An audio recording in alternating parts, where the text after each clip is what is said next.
ನಡೆಯಬರುತ್ತದೆ, ಪಕ್ಷಿ ಇಲ್ಲದಿದ್ದರೆ ಬಾಯಿ ಉಣಬರುತ್ತದೆ, ಆಸನವಿಲ್ಲದಿದ್ದರೆ ಚರಣಾದಿಗಳಿಗೆ ಏತರ ಬರುತ್ತದೆ. ನಿನ್ನ ಭಕ್ತಿಯ ಬೆಳೆ ನಿನಗೆ ಸತ್ಯದ ಹಾದಿ, ಇದು ನಿಶ್ಚಯ ನಿಷ್ಕಳಂಕ ಬಲಿಕಾಗ್ತದೆ. ಯಾರ ನಂಬಿ ಬೆಳೆದನು ನಾನು, ಯಾರ ನಂಬಿ ಬೆಳೆದನು ನಾನು, ಯಾರ ಹೆಸರೇ ನನ್ನ ಸುರಾಗಿರುವುದೋ, ಯಾರ ನೆನೆಯದೇ ನನಗೆ ಬೆಳಗಾಗುವುದಿಲ್ಲವೋ, ಆ ಮಹಾಮಹಿಮ ಮಹಾತ್ಮ ಶ್ರೀ ಗುರುವಲೇಶ್ವರನಿಗೆ ಶರಣ. ನನ್ನ ಆರಾಧ್ಯ ದೇವ ನನ್ನೂರು ದೇವನೂರು ಶ್ರೀಮಠದ ಶ್ರೀ ಮಂದಿರಂಜನ ಆತ್ಮ ಶ್ರೀ ಗುರುವಲೇಶ್ವರರ ಮನದಾಳದಲ್ಲಿ ಸ್ಮರಿಸಿ ಈ ಒಂದು ಶ್ರಾವಣ ಮಾಸದ ಪ್ರಯುಕ್ತ ಪ್ರವಚನ ಕಾರ್ಯಕ್ರಮದ ಉದ್ಘಾಟನೆ ಹಾಗೂ ದೇವಲಾಪುರದಲ್ಲಿ ಪ್ರಪ್ರಥಮವಾಗಿ ಜಿಲ್ಲೆಯಲ್ಲಿ ಪ್ರಥಮ ಅಂತ ಕೇಳಿದ್ದೇನೆ. ಪ್ರಾರಂಭಿಸಲ್ಪಡುವ ವಚನ ಪಾಠಶಾಲೆಯ ಉದ್ಘಾಟನಾ ಒಂದು ಅರ್ಥಪೂರ್ಣ ಕಾರ್ಯಕ್ರಮದಲ್ಲಿ ನಾವು ಭಾಗಿಯಾಗಿದ್ದೇವೆ. ಈ ಒಂದು ಕಾರ್ಯಕ್ರಮದಲ್ಲಿ ಆಸೀನರಿದ್ದು ದಿವ್ಯ ಸಾನ್ನಿಧ್ಯವನ್ನು ವಹಿಸಿ ನಮ್ಮ ನಿಮ್ಮೆಲ್ಲರಿಗೂ ದರ್ಶನಾಶೀರ್ವಾದವನ್ನು ದಯಪಾಲಿಸತಕ್ಕಂಥ ನಮ್ಮ ನಿಮ್ಮೆಲ್ಲರ ಮಾರ್ಗದರ್ಶಕರು, ವಿವಿಧ ದಾಸೋಹ ಮೂರ್ತಿಗಳು, ಅಭಿನವರ ಗುರುಮಲ್ಲೇಶ್ವರರು, ವೈಯಕ್ತಿಕವಾಗಿ ನನಗೆ ಆರಾಧ್ಯ ದೇವರು ಆದಂತಹ ದೇವರೂರು ಶ್ರೀ ಬಸವ ಮಠಾಧ್ಯಕ್ಷರು ಆದಂತಹ ಮನಿರಂಜನ ಪ್ರಣವ ಸ್ವರೂಪಿ ಮಾತೃಸ್ವಾಮಿಗಳವರ ಪಾದಕಮಲಗಳಲ್ಲಿ ಭಕ್ತಿಪೂರ್ವಕವಾಗಿ ನಮಸ್ಕರಿಸಿ ಈ ಒಂದು ಕಾರ್ಯಕ್ರಮದ ದೇವ ಸಮ್ಮುಖವನ್ನು ವಹಿಸಿ ಆಶೀರ್ವಾದವನ್ನು ದಯಪಾಲಿಸಿ ಕಾರಣ ನಿಮಿತ್ತ ವೇದಿಕೆಯಿಂದ ಈಗ ತಾನೇ ನಿರ್ಗಮಿಸಿದಂತಹ ಮಹಾಂತೇಶ್ವರ ಮಠಾಧ್ಯಕ್ಷರಾದಂತಹ ಷಟ್ಸ್ಕಲ ಬ್ರಹ್ಮಶ್ರೀ ಪರಶುಮೂರ್ತಿ ಸ್ವಾಮಿಗಳವರ ಪಾದ ಪ್ರಥಮಗಳಲ್ಲಿ ಕೊಡಮಟ್ಟು ವೇದಿಕೆ ಮೇಲೆ ಆಸೀನರಾಗಿರ್ತಕ್ಕಂಥ ಎಲ್ಲ ಹರಗುರು ಶಿವಮೂರ್ತಿಗಳವರಲ್ಲಿ ಭಕ್ತಿಪೂರ್ವಕವಾಗಿ ನೆನೆಸಿ ಸ್ಥಳೀಯ ಮಠಾಧ್ಯಕ್ಷರಾದಂತಹ ಪೂಜ್ಯ ಶ್ರೀ ಜಡಸ್ವಾಮಿಗಳವರ ಪಾದಗಳಲ್ಲಿ ಕರವೆತ್ತಿ ಮುಗಿದು ವೇದಿಕೆ ಮುಂಭಾಗದಲ್ಲಿ ಆಸೀನರಾಗಿರ್ತಕ್ಕಂಥ ಹಿರಿಯರೇ, ಶರಣರೇ, ಅಕ್ಕಂದರೇ, ಆಹ್ವಾನಿತರೇ ಮತ್ತು ಶ್ರೀಮಠದ ಸದ್ಭಕ್ತರೇ, ನಮ್ಮೆಲ್ಲರ ಅಂತರಾತ್ಮಕ್ಕೆ ಶರಣಾರ್ಥಿ. ಕೆಲವು ದಿನಗಳ ಹಿಂದೆ ಶ್ರೀಮಠದ ಪೂಜ್ಯ ಶ್ರೀ ಜಡಸ್ವಾಮಿಗಳವರು ಫೋನಿನ ಮೂಲಕ ನನ್ನನ್ನು ಸಂಪರ್ಕಿಸಿ, ಗುರು ಅವರೇ, ನಾವು ಈ ತರ ಒಂದು ಶ್ರಾವಣ ಮಾಸದ ಪ್ರಯುಕ್ತ ಒಂದು ಪ್ರವಚನ ಕಾರ್ಯಕ್ರಮದ ಉದ್ಘಾಟನೆ ಇಟ್ಟುಕೊಂಡಿದ್ದೇವೆ, ತಾವು ಕಾರ್ಯಕ್ರಮದಲ್ಲಿ ಭಾಗವಹಿಸಬೇಕು, ಕೆಲವು ಮಾತುಗಳನ್ನ ಆಡಬೇಕು ಅಂದಾಗ ಬಹಳ ಸಂತೋಷ ಆಯಿತು. ಆದರೆ ಅಷ್ಟೇ ಭಯ ಕೂಡ ಆಯಿತು. ಸಂತೋಷ ಕಾರಣ ಏನು ಅಂದ್ರೆ, ಇಲ್ಲಿ ನಮ್ಮ ದೇವನೂರು ಮಠದ ಶ್ರೀಗಳು ದಿವ್ಯ ಸಾನ್ನಿಧ್ಯವನ್ನು ವಹಿಸಲಿದ್ದಾರೆ. ಅವರ ಜೊತೆ ವೇದಿಕೆಯನ್ನ ಶೇರ್ ಮಾಡೋದಿದೆಯಲ್ಲ, ಅವರ ವೇದಿಕೆಯನ್ನ ಹಂಚಿಕೊಳ್ಳೋದು ಪುಣ್ಯದ ಕೆಲಸದಲ್ಲಿ ನಾನು ಭಾಗಿಯಾಗ್ತೇನೆ ಅನ್ನೋದೊಂದು. ಎರಡು, ನಮ್ಮ ಈ ಪ್ರವಚನಕಾರರಾಗಿ ಆಗಮಿಸತಕ್ಕಂತಹ ದಂಪತಿಗಳು ಈರುವರ ಜೊತೆಯಲ್ಲೂ ಬದುಕಿ ಮೇಲೆ ಕೂತ್ಕೊಳ್ಳೋದು. ಕುಮಾರಸ್ವಾಮಿಯವರು ಆತ್ಮೀಯರು, ಅವರ ಹೆಸರೇ ವಚನ ಕುಮಾರಸ್ವಾಮಿ ಆಗಿದೆ. ಹಾಗಾಗಿ ಅವರ ಪ್ರವಚನ ಇದೆ ಗುರು ಅವರೇ ಅಂತ ಹೇಳಿದಾಗ ನಾನು ಮಾತನಾಡ್ತೀನೋ ಗೊತ್ತಿಲ್ಲ, ಮಾತನಾಡೋದು ಬರುತ್ತಿಲ್ಲೋ ಗೊತ್ತಿಲ್ಲ, ಆದರೆ ಕುಮಾರಸ್ವಾಮಿ ಮತ್ತು ರೂಪಕುಮಾರ್ಸಿ ಅವರ ಈ ಪ್ರವಚನ ಕೇಳೋ ಒಂದು ಭಾಗ್ಯ ಸಿಗುತ್ತೆ ಅಂತ ನಾನು. ಹಾಗಾಗಿ ವೇದಿಕೆ ಮೇಲೆ ಆಸಕ್ತಕ್ಕಂಥ ಕುಮಾರಸ್ವಾಮಿ ಅವರು ಮತ್ತು ರೂಪಕುಮಾರ್ ಕುಮಾರಸ್ವಾಮಿ ಅವರಿಗೆ ವಿಶೇಷವಾಗಿ ಶರಣಾರ್ಥಿಗಳನ್ನ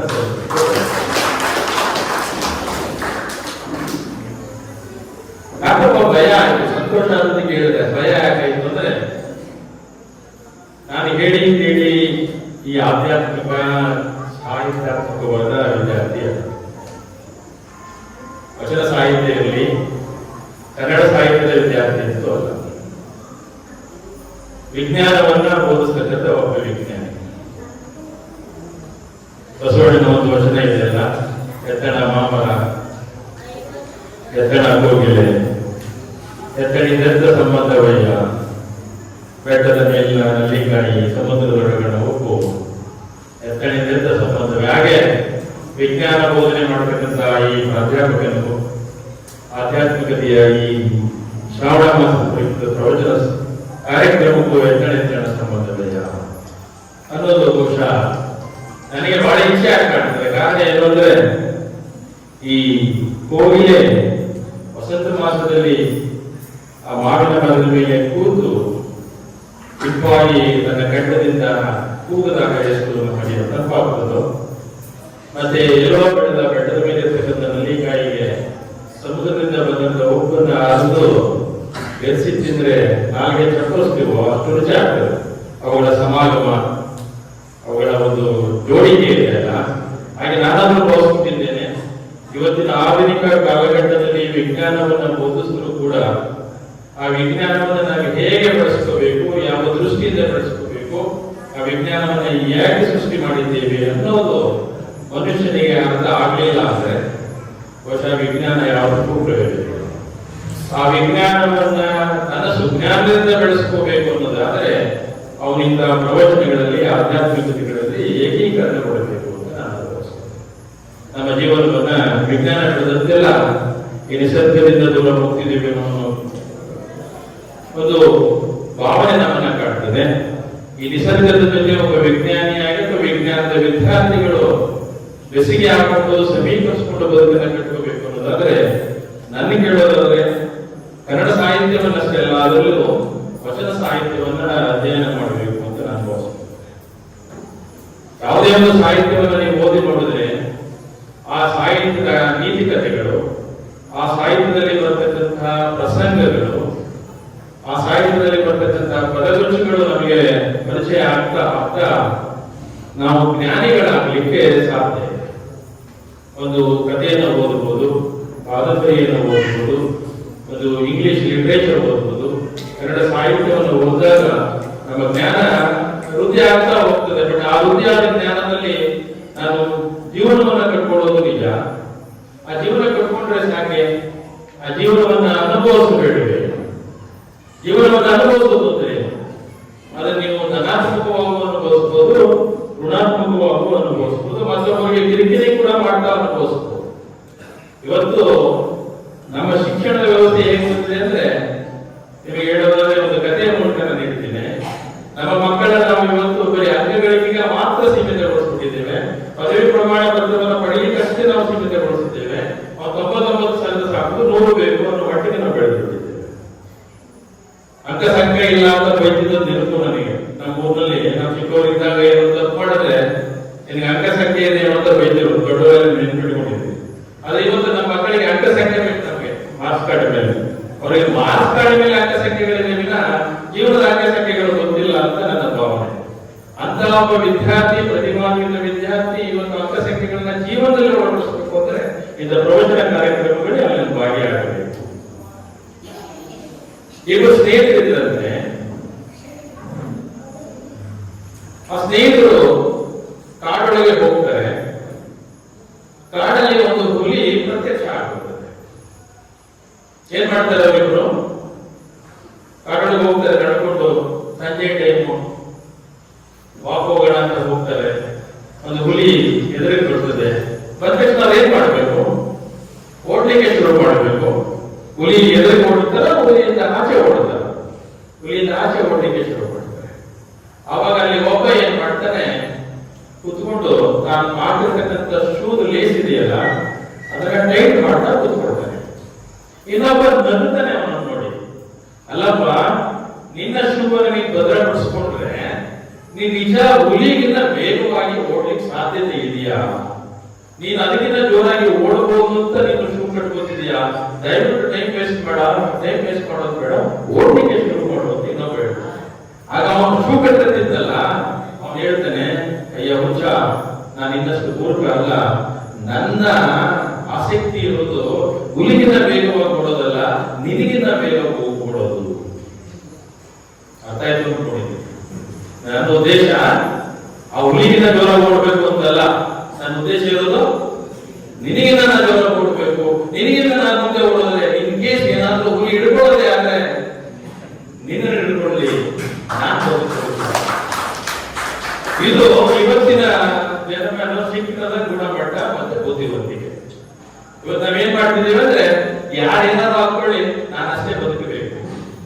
ಅವನು ಸತ್ರು ಸರಿ, ಹುಲಿ ಅವ್ನು ಹಿಡ್ಕೊಂಡ್ರು ಸರಿ, ಆತ್ಮೀಯ ಗೆಳೆಯ ಹುಲಿ ಬಾಯಿ ಹೋದ್ರು ಸರಿ, ಆದ್ರೆ ನಾನು ಬದುಕಬೇಕು, ನಾನು ನಮ್ಮೂರು ನಮ್ಮ ಮನೆ ತಲುಪಬೇಕು, ನನ್ನ ಒಂದು ಗುಣಮಟ್ಟದ ವಿದ್ಯಾಭ್ಯಾಸ.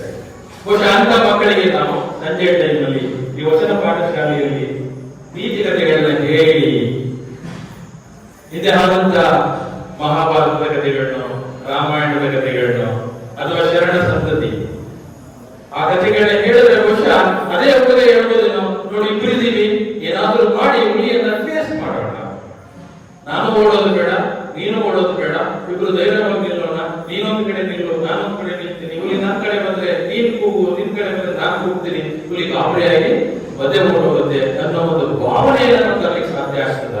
ಅಂದ್ರೆ ನಾನು ಬದುಕೋದಲ್ಲ, ನನ್ನ ಸ್ನೇಹಿತರು ಕೂಡ ನನ್ನ ಜೊತೆ ಬದುಕಬೇಕು, ಅವನು ಬರ ಕಷ್ಟಗಳು ನನಗೂ ಕಷ್ಟಗಳು ಅನ್ನೋ ಒಂದು ಭಾವನಾತ್ಮಕವಾದ ಸಂಬಂಧಗಳನ್ನ ಏನಾದ್ರೂ ನಾವು ಇವತ್ತು ಕಟ್ಟಲಿಕ್ಕೆ ಸಾಧ್ಯ ಇದೆಯಾ?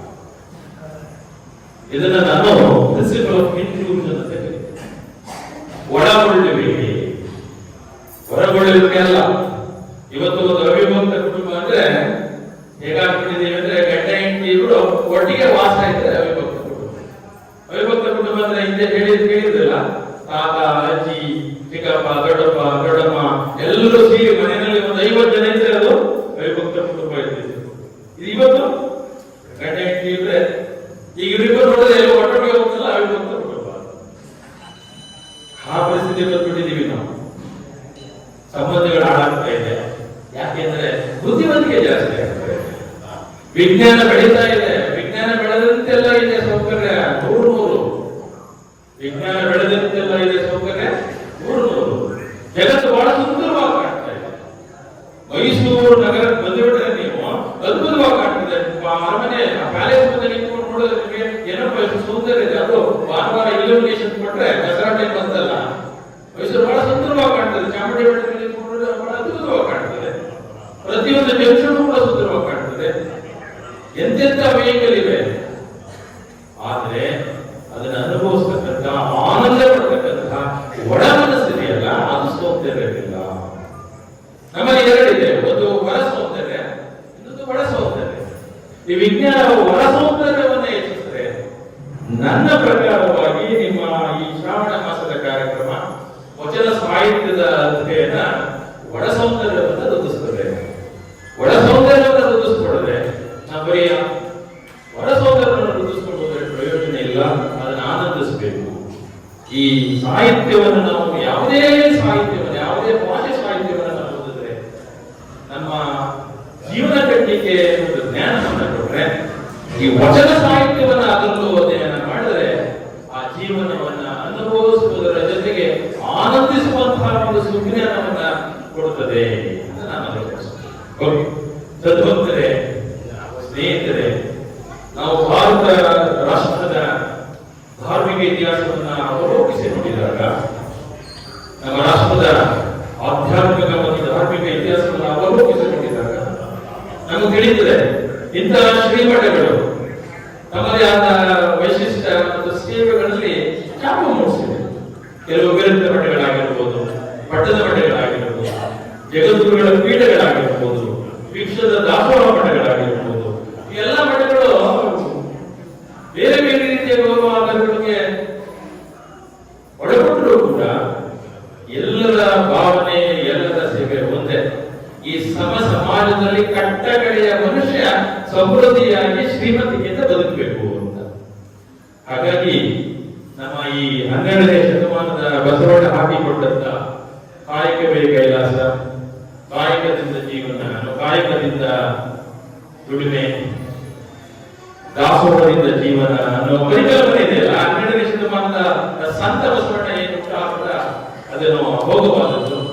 ಆ ಒಂದು ಕಾಯಕವೇ ಕೈಲಾಸ ಅನ್ನುವ ದಿಕ್ಕಿನಲ್ಲಿ ಸಮಾಜೋಧಾರಣೆ, ಅಭಿವೃದ್ಧಿಯ ಶೀಲ ಪಥದಲ್ಲಿ ಕೊಂಡೊಡ್ತಕ್ಕಂಥ ಶ್ರೀಮಠಗಳನ್ನು ನಾವು ತ್ಯಾಗಿಸಬೇಕಾಗುತ್ತೆ. ತದನಂತರ ಮಲೆಮಹದೇಶ್ವರರು ಬರ್ತಾರೆ, ಜಂಗಮತವನ್ನು ಪಡೀತಾರೆ.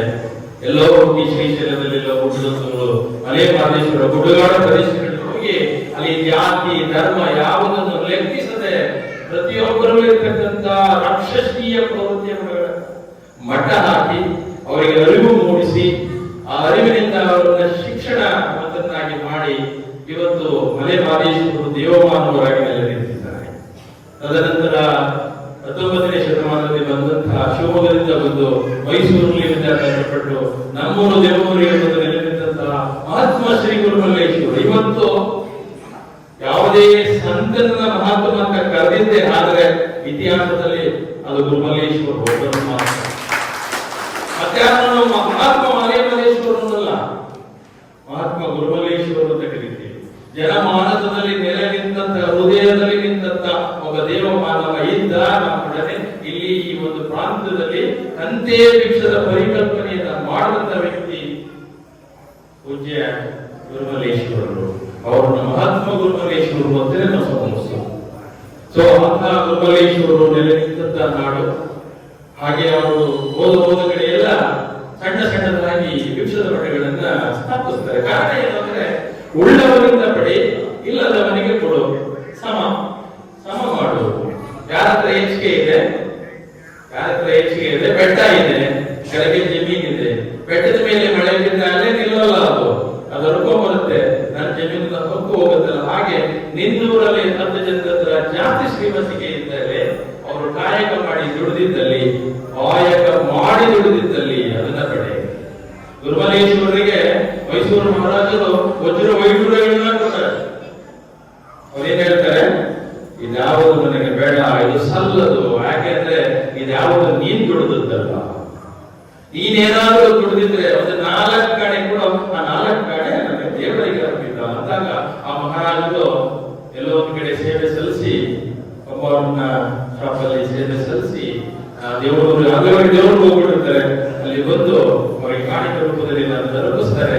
ಇದೆಲ್ಲಿ ಸಿಗ್ತಪ್ಪ ಅಂದಾಗ ಇಂಥ ಕಡೆ ಸೇವೆ ಮಾಡಿ ನಾನೇ ಕಾಯಕ ಮಾಡಿ ದುಡಿದು ಗುರುದೇವ ಅಂದಾಗ ಅದನ್ನ ಸ್ವೀಕರಿಸ್ತಾರೆ. ಅಂತಹ ಶ್ರೀ ಗುರುಮಲ್ಲೇಶ್ವರರು ಪ್ರತಿ ಹೆಣ್ಣಿನಲ್ಲೂ ಹೋಗಿ ಅಂತ್ಯಭಿಕ್ಷದ ಮಠಗಳನ್ನ ಶುರು ಮಾಡ್ತಾರೆ. ಅಂತ್ಯಭಿಕ್ಷ ಕಾನ್ಸೆಪ್ಟ್ ಏನಿದೆ ನೋಡಿ, ಅಂತ ಅಂತ್ಯಭಿಕ್ಷದ ದಾಸೋಹ ಮಠಗಳನ್ನ ಸುತ್ತಮುತ್ತಲ 200 ಹೆಚ್ಚು ಮಠಗಳನ್ನ ಸೃಷ್ಟಿಸ್ತಾರೆ. ಆ ಪ್ರತಿಯೊಂದು ಮಠಕ್ಕೂ ಕೂಡ ಇಂತಹ ಒಂದು ಕಾರ್ಯಕ್ರಮದಲ್ಲಿ ಏನೋ ಭಾಗಿಯಾಗ್ತಾ ಇದ್ದೇವೆ. ಪ್ರವಚನದ ಕಾರ್ಯಕ್ರಮವನ್ನು ರೂಪಿಸ್ತಾ ಇದೆ. ನಾನಾದ್ರೂ ಇಲ್ಲಿ ಈ ಜಡಸ್ವಾಮೀಜಿ ಅವರ ಮತ್ತು ಈ ಶ್ರೀಮಠದ ಎಲ್ಲ ಭಕ್ತರನ್ನ ಅಭಿನಂದಿಸಲಿಕ್ಕೆ ಇಚ್ಛೆ ಪಡ್ತೇನೆ. ಪ್ರತಿ ವರ್ಷ ಇಂತಹ ಒಂದು ಕಾರ್ಯಕ್ರಮಗಳು ಹಾಕೊಂಡು ಜನರ ಉದ್ಧಾರಕ್ಕಾಗಿ, ಮನಸ್ಸು ಪರಿವರ್ತನೆಗಾಗಿ ತಮ್ಮ ಸೇವೆಯನ್ನ ಕೊಟ್ಟುಕೊಳ್ಳುವುದು ನಿಜಕ್ಕೂ ಅಭಿನಂದನಾ ಶ್ಲಾಘನೀಯ ಅಂತ ನಾನು ಅವರು ಭಾವಿಸುತ್ತೇನೆ. ನಾನು ಹೇಳಿದೆ, ಈಗ ನಮಗೆ ಏನು ಬೇಕು ಜೀವನದಲ್ಲಿ, ಎಷ್ಟಿದ್ರೆ ಸಾಕು, ನಮ್ಮನ್ನು ನಾವು ಪ್ರಶ್ನೆ ಮಾಡ್ಕೋಬೇಕು. 12ನೇ ಶತಮಾನದ ವಚನದ ಅಭ್ಯಾಸ ಮಾಡ್ಕೊಳ್ಳೋದ ಬರ್ತಾ ಇಂಥ ಮಕ್ಕಳಿಗೆ ನಿಜಕ್ಕೂ ಬಹಳ ಅತ್ಯದ್ಭುತವಾದ ಕಾನ್ಸೆಪ್ಟ್ ನಮ್ಮ ರೂಪ ಕುಮಾರಸ್ವಾಮಿ ಅವರದ್ದು ವಚನ ಪಾಠ ಇಲ್ಲಿ ಡೈಲಿ ಕ್ಲಾಸಸ್ ಮಾಡ್ತೀರಾ, ಪ್ರಾರಂಭ ಮಾಡ್ತೀರಿ, ಮೇಲೆ ನಂತರ ಇಲ್ಲಿ ಬರ್ತೀರಿ, ಮಕ್ಕಳ ಉದ್ದೇಶಿಸಿ ಮಾತನಾಡ್ತೀರಿ, ವಚನ ಗಾಯನ ಮಾಡ್ತೀರಿ, ವಚನ ಬೈಪಾಠ ಮಾಡ್ತೀರಿ, ವಚನ ಗಾಯನ ನೋಡಿ ಅವರ ಆಸಕ್ತಿ ನೋಡಿ. ಈ ದಂಪತಿಗಳಿಗೆ ಅವ್ರು ಹೇಳಿದ್ರು, ನಮ್ಮ ಪರಶುಮೂರ್ತಿ ಸ್ವಾಮೀಜಿ ಅವರು ಹೇಳಿದ್ರು ಏನಂತ, ಕುಮಾರಸ್ವಾಮಿ ಯಾರಪ್ಪ ಅಂತ ಇಂಥವ್ ಮಗ ಅಂತಿದ್ವಿ, ಈಗ ಅವನ ಅಪ್ಪನ ಹೆಸರು ಕೇಳಿದ್ರೆ ಇಂಥವ್ರ ತಂದೆಯ ಮಟ್ಟಿಗೆ ಬೆಳೆದಿದ್ದಾರೆ, ತಂದೆಯನ್ನು ಮೀರಿಸಿದ ಮಗ. ಇವರಿಬ್ಬರು ದಂಪತಿಗಳು ವಚನ ಸಾಹಿತ್ಯದ ಒಂದು ಪ್ರಸಾರಕ್ಕೆ, ಪ್ರತಿಯೊಬ್ಬ ಮಾನವವನ್ನು ಬದಲಾವಣೆಯನ್ನು ತರಲಿಕ್ಕೆ ಕಂಕಣಬದ್ಧರಾಗಿ ನಿಂತಿದ್ದಾರೆ.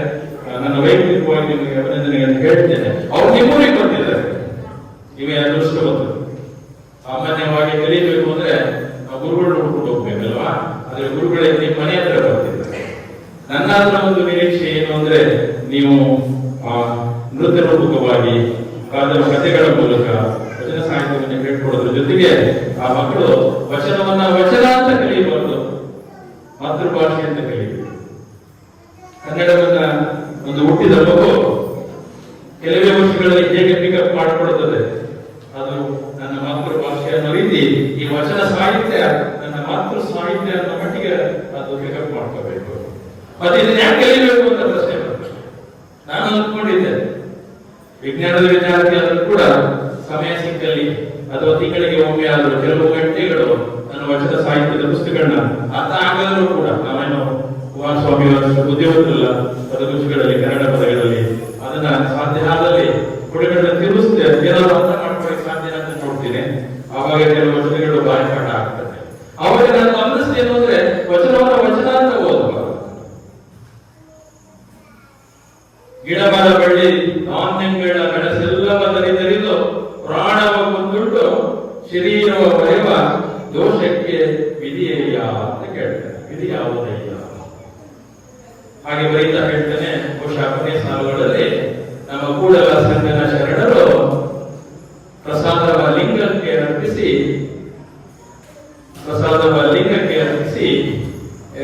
ಆ ದೋಷವನ್ನು ಕಳುಕೊಂಡ್ರು ಅಂತ ಹೇಳ್ತಾರೆ. ನಮ್ಮ ಬಸವಣ್ಣನ ಒಂದು ವಚನದಲ್ಲಿ ಬರ್ತದೆ. ಅಲ್ಲಿ ನಾನು ಗಮನಿಸಿದ್ದು ಏನು ಅಂದ್ರೆ ಮೊದಲನೇ ಸಾಲಿನಲ್ಲಿ ಗಿಡ ಮರ ಬಳ್ಳಿ ಧಾನ್ಯಗಳ ಬೆಳೆಸೆಲ್ಲವ ತರಿದು ಪ್ರಾಣವ ಒಂದುಂಟು. ಪ್ರಾಣವನ್ನು ಕೊಂದು ಬಿಡ್ತೀನಿ. ಆ ಸಸ್ಯಗಳನ್ನ ಕಟ್ಟು ಮಾಡಿದಾಗ ನಮಗೆ ಪಾಪ ಪ್ರಜ್ಞೆ ಕಾಡ್ತದೆ.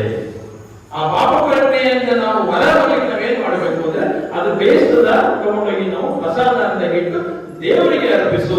ನನ್ನನ್ನು ನೋಡ್ಕೊಳ್ಳೋದು ಜವಾಬ್ದಾರಿ ನಿಂದು ದೇವ, ನೀನೇ ಈ ಕೆಲಸ ಮಾಡಿಸಿದೀಯ, ನನಗೆ ಆಹಾರ ಕೊಡ್ಲಿಕ್ಕೆ ನಾನು ಮಾಡಿಲ್ಲ, ನೀನು ಮಾಡುತ್ತದ್ದು. ಹಾಗಾಗಿ ಆ ದೋಷ ನನ್ನದಲ್ಲ ನಿನ್ನದು ಅಂತ ಲಿಂಗಕ್ಕೆ ಅರ್ಪಿಸ್ಬಿಡ್ತಾರೆ ನಮ್ಮ ಕೂಡಲ ಸಂಗನ ಶರಣರು. ಹಾಗಾಗಿ ನಿರ್ದೋಷಿಗಳು ಮೊಮ್ಮೆ ಬರಲಿ ಅಂತ ಪ್ರಸಾದದ ಮಹತ್ವವನ್ನ ತಿಳಿ ಹೇಳಲಿಕ್ಕೆ ಆ ಒಂದು ವಚನವನ್ನ ಬರೆದಿದ್ದಾನೆ ಅಂತ ನಮ್ಮ ಎಲ್ಲಾ ಗುರುಗಳು ಹೇಳ್ಕೊಟ್ಟ ಪಾಠ. ಅದು ನಾನು ಗಮನಿಸೋದು ಏನು ಅಂದ್ರೆ 12ನೇ ಶತಮಾನದಲ್ಲಿ ಬಸವಣ್ಣ ಮರ ಅಂತ ಗಿಡ ಮರ ಬಳ್ಳಿಗಳನ್ನ ಕೊಂದುಂಟು. ಕೊಂದು ಅಂದ್ರೆ ಏನರ್ಥ? ಆ ಗಿಡ ಮರ ಬಳ್ಳಿಗಳಿಗೆ ಜೀವ ಇತ್ತು. ಪ್ರಾಣವ ಕೊಂದುಂಟು ಅಂದ್ರೆ ಅವರಿಗೆ ಪ್ರಾಣ ಇತ್ತು. ಪ್ರಾಣ ಇತ್ತು ಅಂದ್ರೆ ಏನು? ಅವು ಜೀವಿಸ್ತಿದ್ವು. ಜೀವ ಇತ್ತು ಅಂದ್ರೆ ಏನು? ಉಸಿರಾಡ್ತಿದ್ವು.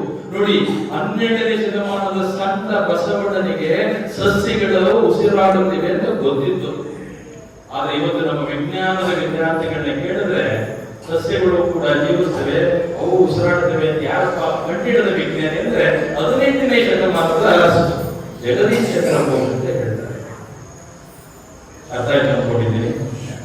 12ನೇ ಶತಮಾನದ ಸಂತನಿಗೆ ಗೊತ್ತಿತ್ತು ಆ ಸಸ್ಯಗಳು ಉಸಿರಾಡ್ತವೆ, ಜೀವ ಇದೆ, ನಾವು ಪ್ರಾಣವನ್ನು ಹೊಂದಿರ್ತೀವಿ. ಹೀಗೆ ನಾವು ವಿಜ್ಞಾನವನ್ನ ಅದರ ಜೊತೆ ಬೆಸಗಿ ಹಾಕಿ ಇವತ್ತಿನ ಮಕ್ಕಳಿಗೆ ಆಧುನಿಕತೆಗೆ ಬೇಕಾದ ರೀತಿಯಲ್ಲಿ ವಚನ ಸಾಹಿತ್ಯವನ್ನು ಹೇಳ್ಕೊಡಬೇಕಾದ್ರೆ ಬಹುಶಃ ಮಕ್ಕಳು ಬಹಳ ಆತ್ಮೀಯತೆಯಿಂದ ವಿಧೇಯಕತೆಯಿಂದ ತೃಪ್ತಿಕರವಾಗಿ ಕಲಿಯಬೇಕು ಅನ್ನೋ ಒಂದು ಆಸೆಯಿಂದ ನಿಮ್ಮ ಹತ್ರ ಬರ್ತಾರೆ.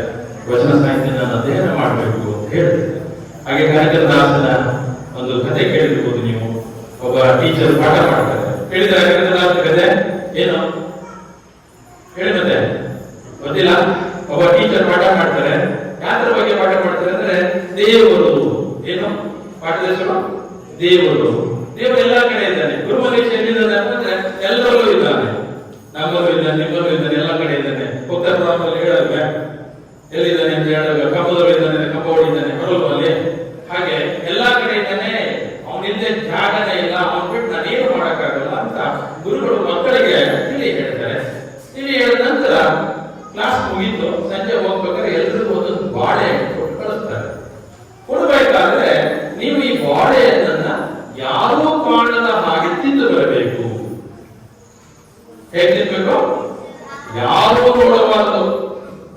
ಆಗ ಒಂದು ಹುಡುಗಿ ಏನ್ ಮಾಡುತ್ತೆ, ರಾತ್ರಿ ಮಲ್ಕೊಂಡು ರಗೋಸ್ಕೊಂಡ್ಬಿಟ್ಟು ತಿಂದು ಬಿಡುತ್ತೆ. ಇನ್ನೊಂದು ಮಗು ಏನ್ ಮಾಡುತ್ತೆ, ನೀರೊಳಗೆ ಮುಳುಗ್ಬಿಟ್ಟು ನೀರೊಳಗೆ ತಿಂದು ಬಿಡುತ್ತೆ. ಇನ್ನೊಂದು ಮಗು ಎಲ್ಲ ಲೈಟ್ ಎಲ್ಲ ಆಫ್ ಮಾಡ್ಬಿಟ್ಟು ಯಾರು ಇಲ್ಲ ಅಲ್ಲೇ ತಿಂದು ಬಿಡುತ್ತೆ. ಈಗ ಎಲ್ಲಾ ಒಂದೊಂದು ರೀತಿ ತಿನ್ಕೊಂಡ್ ಬರ್ತಾರೆ. ಒಬ್ಬ ಮಾತ್ರ ವಾಪಸ್ ಬಾಳೆ ತಗೊಂಡ್ ಬರ್ತಾರೆ.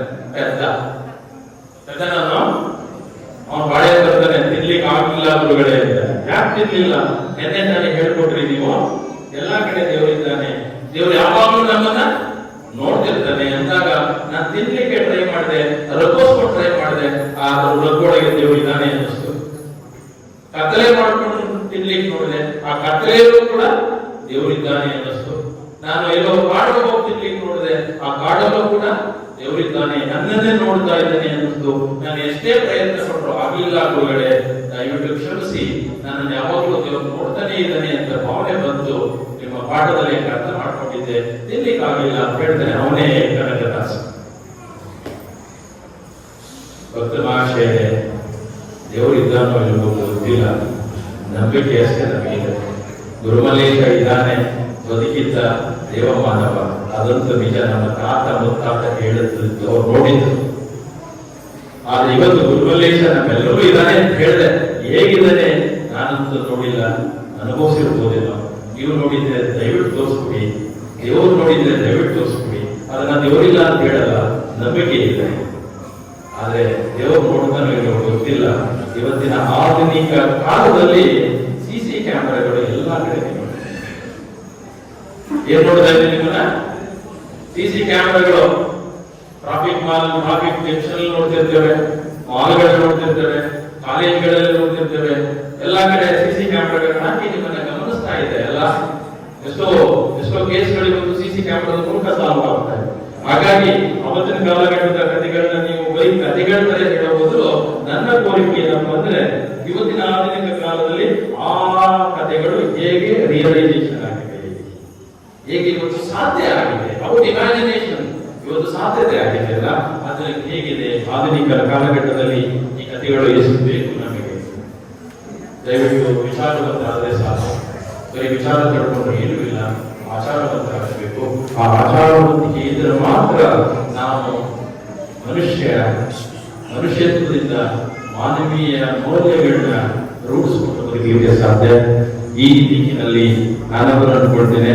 ಈ ಎರಡು ಕಾರ್ಯಕ್ರಮಗಳು, ಒಂದು ಪ್ರವಚನ ಕಾರ್ಯಕ್ರಮ, ಮತ್ತೊಂದು ನಮ್ಮ ವಚನ ಪಾಠಶಾಲೆಯ ಪ್ರಾರಂಭೋತ್ಸವ, ಬಹುಶಃ ದೇವರಾಪುರದಲ್ಲಿ ಅಲ್ಲೇ ಅಲ್ಲ, ಇನ್ನು ಉಳಿದ ಗ್ರಾಮಗಳಲ್ಲೂ ಕೂಡ ಇದು ಪ್ರೇರಣೆ ನೀಡಿ ಇನ್ನೊಂದಷ್ಟು ವಚನ ಪಾಠಶಾಲೆಗಳು ನಿಮ್ಮ ನೇತೃತ್ವದಲ್ಲಿ ಪ್ರಾರಂಭವಾಗಲಿ ಅಂತ ಆರೈಸಿ ಆಶಿಸಿ ಭಗವಂತ ಗುರುಮಲ್ಲೇಶ್ವರ ನಮ್ಮ ನಿಮ್ಮೆಲ್ಲರಿಗೂ ಆಶೀರ್ವದಿಸಲಿ ಅಂತ ಕೇಳ್ಕೊತಾ ಇಷ್ಟೊಂದು ಮಾತನಾಡಲಿಕ್ಕೆ ಈ ಒಂದು ಕಾರ್ಯಕ್ರಮದಲ್ಲಿ ನೀವು ನಿಂತು ಇಲ್ಲಿ ಭಾಗಿಯಾಗಲಿಕ್ಕೆ ಒಂದು ಅದೃಷ್ಟವನ್ನ ಮಾಡಿಕೊಟ್ಟಂತ ಪೂಜ್ಯ ಶ್ರೀ ಹೆರಸ್ವಾಮಿಗಳವರ ಪಾದಗಳಲ್ಲಿ ನಮಿಸಿ ಮತ್ತೊಮ್ಮೆ